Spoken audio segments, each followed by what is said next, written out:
Entonces vamos a empezar ya con las externalidades. Entonces, ¿qué es esto de las externalidades? Bueno, vamos a ver. De nuevo, recordar qué es lo que hemos hecho aquí. Hemos estudiado un mercado y luego hemos estudiado si el mercado asignaba los recursos de forma eficiente. ¿De acuerdo? ¿Y qué llamábamos eficiencia? Básicamente que generaba las mayores ganancias, la suma de ganancias que se generan en el mercado era la máxima posible. Eso es lo que hablábamos de situación eficiente. Pero cuando hablábamos de la suma de ganancias, ¿eran las ganancias de quién? Bueno, recordar que en nuestro modelo solo había dos tipos de agentes, ¿no? Compradores y vendedores. Y ahí se acababa la historia. Entonces, esto es cierto para muchos mercados. Es verdad que en muchos mercados la historia se acaba en estos dos tipos de agente. Y por lo tanto, lo que habíamos hablado hasta ahora era razonable. Sin embargo, ¿qué es lo que ocurre? Pues lo que ocurre es que hay determinados mercados donde este no es el final de la historia. Lo que ocurre es que hay otros agentes que se ven afectados por el hecho de que este bien se produzca, se consuma, se intercambie a fin de cuentas en un mercado. Entonces, eso es lo que vamos a entender, lo que vamos a estudiar bajo el tema de externalidades. ¿A qué nos vamos a referir con externalidades? Bueno, básicamente nos vamos a definir externalidades de una manera general, ¿de acuerdo?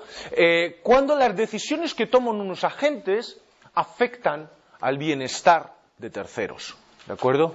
Cuando decimos terceros en el ámbito de este curso nos estamos refiriendo a gente que no son ni compradores ni vendedores del bien en cuestión. ¿De acuerdo? Entonces en el ámbito de este curso los terceros van a ser agentes que no son ni compradores ni vendedores, pero que sin embargo se ven afectados por el hecho de que el bien del que estamos hablando, su consumo o su producción, afecta al bienestar de estos terceros. ¿De acuerdo? Entonces hablaremos de externalidad negativa cuando el impacto sea negativo, adverso, y externalidad positiva cuando el impacto sea positivo, ¿de acuerdo? Sea beneficioso. Entonces, vamos a empezar viendo ejemplos y entenderemos enseguida qué es lo que significa esto, quién pueden ser esos terceros, básicamente. Entonces, uno de los ejemplos típicos es la contaminación, ¿de acuerdo? Uno de los ejemplos típicos de externalidad negativa es la contaminación. Bueno, ¿qué es la contaminación? No sé, si queréis vamos a pensar en un ejemplo concreto. Por ejemplo, la producción de papel. ¿De acuerdo? ¿Qué ocurre con la producción de papel? Bueno, pues la producción de papel, básicamente el papel es un bien que para su producción necesita de grandes cantidades de agua. ¿De acuerdo? Entonces, típicamente, pues lo que se hace es se pone una industria de estas de producción de papel en las cercanías de un río, ¿no? En la ribera de un río, ¿de acuerdo? Entonces la empresa pues toma el agua de allí y lo que hace es una vez que la ha utilizado la vuelve a vertir al río, ¿de acuerdo? Tan sencillo como esto. Entonces, bueno, pues os podéis imaginar, ¿no? Lo que pasa es que ¿no? Os podéis imaginar lo que pasa. Lo que sucede es que al vertir los restos de la producción, ¿no? El agua usada al río, pues este se contamina. Eso es lo que llamamos contaminación, ¿de acuerdo? Entonces, fijaros ahora, vamos a pensar en el mercado del papel, ¿de acuerdo? ¿Qué ocurre con el mercado del papel? En el mercado del papel habrá unos vendedores. ¿Quién? Bueno, básicamente las empresas de papel, los que fabrican el papel, ¿de acuerdo? Habrá unos compradores. ¿Quiénes sean los compradores? Pues no sé, vosotros mismos, o sea, los que hacen libros, ¿de acuerdo? Tenemos esos agentes. Esos agentes se van a ver beneficiados por el hecho de que existe el mercado del papel, ¿de acuerdo? Eso es lo que hemos estudiado hasta ahora.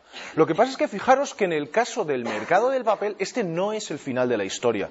¿Por qué no es el final de la historia? Porque básicamente para que se produzca el papel se está generando contaminación que puede afectar a alguien más, puede afectar a un tercero. ¿De acuerdo? Que puede afectar a un tercero. Si queréis, porque quede el argumento más gráfico, no sé, vamos a ponerle nombres y apellidos. Imaginaos que hay un señor, aguas abajo del río, ¿de acuerdo?, que tiene un negocio de piscifactoría, ¿no? Básicamente ¿no? De poner sus peces allí, ¿no? Los cuida y, bueno, pues luego se dedica a venderlos. ¿De acuerdo? Imaginaos que este es el caso, ¿no? Tenemos ahí un señor, aguas abajo, que tiene su piscifactoría y se dedica al cultivo de peces, a la cría de peces, ¿de acuerdo? Truchas, digamos. Entonces, bueno, ¿qué es lo que va a ocurrir? Pues este será ese tercero famoso que aparecía en la definición. Él se va a ver afectado por la contaminación. ¿Por qué? Porque la contaminación va a afectar al rendimiento de su plantación, de su criadero, digamos, de su piscifactoría. ¿De acuerdo? Entonces, bueno, si queréis pues este sería el caso de un tercero. ¿De acuerdo? Entonces, eso es lo que vamos a estudiar aquí ahora. Este sería un ejemplo de externalidad negativa que causa la contaminación en el mercado de papel en concreto. Bueno, ¿más ejemplos? Bueno, pues otro ejemplo es el caso del tabaco. ¿Qué pasa con el tabaco? Pues en el tabaco hay unos productores, ¿no? Básicamente unos señores que seguramente vivirán en Virginia, que tienen sus plantaciones de tabaco, que se dedican a envasarlo, lo meten en cajetillas preciosas y nos la envían a todo el mundo, ¿de acuerdo? Habrá unos compradores, unos consumidores que lo compran y lo disfrutan, ¿de acuerdo? ¿Es ese el final de la historia de este producto? No, hay gente que no es ni comprador ni vendedor de tabaco, que no es ni consumidor ni productor de tabaco, y sin embargo se ve afectado por el hecho de que el tabaco se utiliza, ¿no? ¿De acuerdo? ¿Quiénes son esta gente? ¿Quiénes son estos terceros en este caso? Los fumadores no pasivos. Perdón, los fumadores pasivos. ¿De acuerdo? Fumadores pasivos, pues aquella persona que tiene la mala suerte de estar al lado de un fumador cuando se está fumando un cigarro. Son personas que no son ni compradores ni vendedores del tabaco y sin embargo se ven afectados por este producto, ¿de acuerdo? Entonces, este caso sería de nuevo una externalidad negativa, bueno, en tanto y en cuanto es desagradable, ¿no? Estar al lado de una persona que fuma si no se fuma, ¿de acuerdo? Bueno, ¿más ejemplos? Bueno, pues el ruido, ¿de acuerdo? ¿En qué sentido el ruido? Bueno, si queréis, de nuevo, vamos a poner un poco más de detalles para que quede claro, ¿no? Imaginaos, por ejemplo, el mercado de las mascotas, ¿de acuerdo? Habrá unos vendedores de mascotas, ¿no? Estos señores que tienen tiendas de animales, ¿de acuerdo? Habrá una gente, pues, que serán consumidores de mascotas, ¿no? Los que compran mascotas. ¿Qué es lo que puede ocurrir? Pues imaginaros, no sé, la situación. Imaginaos que el vecino de arriba le da por comprar un perro y un gato, ¿de acuerdo? Y como buen perro y gato, pues están continuamente persiguiendo el uno al otro y, por tanto, no es nada sorprendente encontrarse el jaleo que puede haber en la casa. ¿Dónde está aquí la externalidad? Bueno, pues fijaros que hay agentes que no son ni los compradores ni los vendedores de mascotas que se ven afectados por el hecho de que este producto está en el mercado. ¿Quiénes son? Pues típicamente los vecinos que a lo mejor a las 3 de la mañana se encuentran con un jaleo impresionante y no pueden dormir. Entonces, esto de nuevo es una externalidad negativa. Entonces, esto es lo que vamos a estudiar hoy. Entonces, bueno, más ejemplos, no sé, o sea, el tráfico, bueno, esto lo dejo para vosotros, ¿vale? Pensad quién es comprador, quién es el vendedor, de qué bien podemos estar hablando y cuál es la externalidad, quién es el tercero que puede estar sufriendo efectos sin ser ni comprador ni vendedor. Vamos a ver ahora positivas. ¿Y externalidades positivas? ¿Dónde pueden aparecer? Bueno, pues aquí hay de nuevo múltiples ejemplos. Quizá uno de los más claros sea el de la vacunación. Además, ahora parece que es la temporada de vacunas, ¿no? Contra la gripe. Es especialmente apropiado. ¿En qué sentido la vacunación tiene externalidades positivas? Bueno, pues la vacunación tiene externalidades positivas en el siguiente sentido. Hay unos vendedores de vacunas, ¿no? Las farmacias, bueno, las farmacéuticas, que son los que se dedican a fabricarlas. Hay compradores de vacunas, ¿no? Ahora mismo, si queréis, vais a la farmacia y por unos 10-15 euros os podéis comprar una vacuna contra la gripe o contra lo que sea, ¿de acuerdo? O sea, hay un mercado donde hay compradores y vendedores de vacunas. Pero, ¿ese es el final de la historia de las vacunas? No, hay unos terceros que no son ni compradores ni vendedores de vacunas que sin embargo se ven afectados por el hecho de que exista este mercado de las vacunas. ¿Quiénes son estos productos? Que se consuma ese producto, que se consuma este producto. ¿Quiénes son esos terceros? Exactamente. Imaginaros que os habéis vacunado todos vosotros, ¿de acuerdo? Vosotros habéis sido consumidores de este producto. Bueno, habrá habido unos productores que os los han vendido, pero imaginaos que yo no he entrado en este mercado, no he participado, ni he comprado ni he vendido vacunas. ¿Qué es lo que pasa? Por el hecho de que estáis todos vacunados, ninguno de vosotros va a coger la enfermedad. Pero si ninguno de vosotros coge la enfermedad, yo tengo muchas menos probabilidades de cogerla.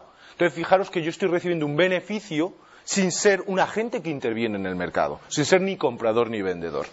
¿De acuerdo? Entonces, bueno, pues esto sería un ejemplo de externalidad positiva. ¿Más ejemplos? Bueno, educación, os pilla bastante cerca, ¿de acuerdo? Pero bueno, si queréis vamos a irnos a un marco un poquito más lejano donde quizá es mucho más patente, ¿no? Los efectos que tiene la educación. ¿Por qué hay una externalidad positiva? Entonces, imaginaros, ¿no? Lo que sucede, ¿no? En los países en desarrollo, ¿de acuerdo? Entonces, imaginaros, ¿no? La persona esta en determinado país en desarrollo que decide participar en el mercado de la educación, ¿de acuerdo? Decide educarse, a fin de cuentas, ¿Cómo? Pues no sé, a lo mejor si estamos hablando de una aldea, pues decir a la capital a recibir educación. Él será demandante de educación, habrá una oferta de educación y básicamente la educación que aprenderá, bueno, pues todas esas cosas que ya habéis aprendido vosotros, ¿de acuerdo? ¿En qué sentido va a haber una externalidad positiva aquí? ¿Se os ocurre? Revertir en su grupo de personas. Imaginaos que él está de vuelta en su aldea. ¿Qué habrá perdido en la educación? Pues cosas que, por ejemplo, vosotros ya sabéis. Como, por ejemplo, que el médico, ir al médico con cierta frecuencia, aumenta mucho más las probabilidades de vivir bien y durante mucho tiempo que ir al chamán de la tribu. ¿De acuerdo? Todo ese tipo de cosas que vosotros sabéis las aprendería. O, por ejemplo, que el agua estancada, beber agua estancada, pues al final puede generar problemas de estómago que sin tratamiento médico adecuado pueden llevar a la muerte. ¿De acuerdo? Pues todas esas cosas, cuando volviera a su aldea, de forma natural, pues las contaría a sus compañeros. Y diría, oye, no, ten cuidado, no bebas de ahí, ¿de acuerdo? Porque puede afectarte. ¿Esto qué sería? A fin de cuentas, una externalidad positiva. Gente que no era ni comprador de educación ni vendedor de educación está recibiendo, en este caso, un beneficio positivo, ¿de acuerdo? Un efecto positivo, digamos, un beneficio. Bueno, más ejemplos. Investigación. Investigación en nuevas tecnologías. Bueno, ¿en qué sentido la investigación puede generar externalidades positivas? Bueno, pues fijaros ¿cómo funciona realmente la investigación, ¿no? O sea, un día, una mañana, alguien se levanta y se le ocurre la brillante idea de no sé, por ejemplo, coger un teléfono y ponerle pantalla táctil. ¿De acuerdo? Atención a la idea. Bueno, pues este señor la coge y empieza a fabricar teléfonos con pantalla táctil y los empieza a vender como churros. ¿De acuerdo? Entonces, ¿qué es lo que ocurre? Pues de repente, personas que no son ni este señor que vende los teléfonos, ni compradores de este producto, se dan cuenta y dicen, ostras, qué buena idea lo de las pantallas táctiles. ¿Y por qué no hacemos un ordenador con pantalla táctil? ¿O por qué no hacemos una televisión con pantalla táctil puestos a hacer la idea? Es decir, están teniendo una externalidad positiva, porque ellos de repente, el ver cómo funcionaba este producto, el ver cómo esta innovación era una innovación brillante, les sugiere a ellos nuevas innovaciones. ¿De acuerdo? Entonces, en este sentido es como puede aparecer una externalidad positiva. Y de hecho, como suelen aparecer externalidades positivas asociadas a la investigación. Más ejemplos. Bueno, yo qué sé, por un ejemplo más pedestre. Reconstrucción de edificios históricos. ¿De acuerdo? ¿Qué es lo que ocurre aquí? Bueno, pues os podéis imaginar la situación, ¿no? ¿Por qué puede aparecer una externalidad positiva? Básicamente tendremos un comprador de reconstrucción, ¿no? El dueño, por ejemplo, de una casa que la tiene ya abandonada, que está a lo mejor destrozada la fachada, pues decide comprar restauración, ¿no? Decide contratar a alguien que se la arregle. Vendedor. Pues el vendedor será básicamente los albañiles, el arquitecto, ¿no? Toda la serie de personas que le ayuden a llevar a cabo este proyecto. ¿Y cuáles serán los terceros?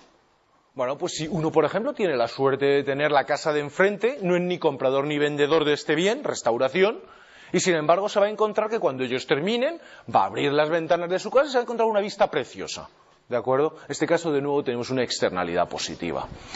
Bueno, pues entonces este es el tipo de cosas que vamos a estudiar en los minutos que nos sigue. Vamos entonces, como os digo, a distinguir lo que son externalidades en la producción y externalidades en el consumo. Entonces, externalidades en la producción son cuando el efecto externo, este que acabamos de definir y comentar, aparece por el hecho de que el bien se produzca. ¿De acuerdo? Aparece por el hecho de que el bien se produzca. Entonces, ejemplos de los que hemos visto anteriormente, el del papel, ¿no? El del papel, por ejemplo, podría ser uno. Entonces, este es el tipo este es el tipo de externalidades que vamos a llamar externalidades en la producción.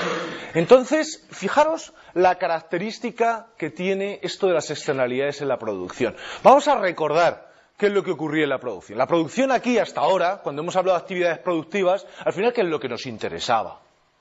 ¿No? Que al final las empresas, ¿en qué las resumíamos?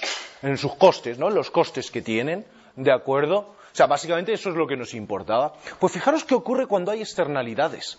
Cuando hay externalidades, de nuevo, vamos a entender la actividad productiva como un coste, el coste de producir, pero ahora fijaros que si tuviéramos una externalidad negativa, lo que va a ocurrir es que el coste de esa actividad no se limita al mero hecho o al coste que pueda estar sufriendo el que la produce.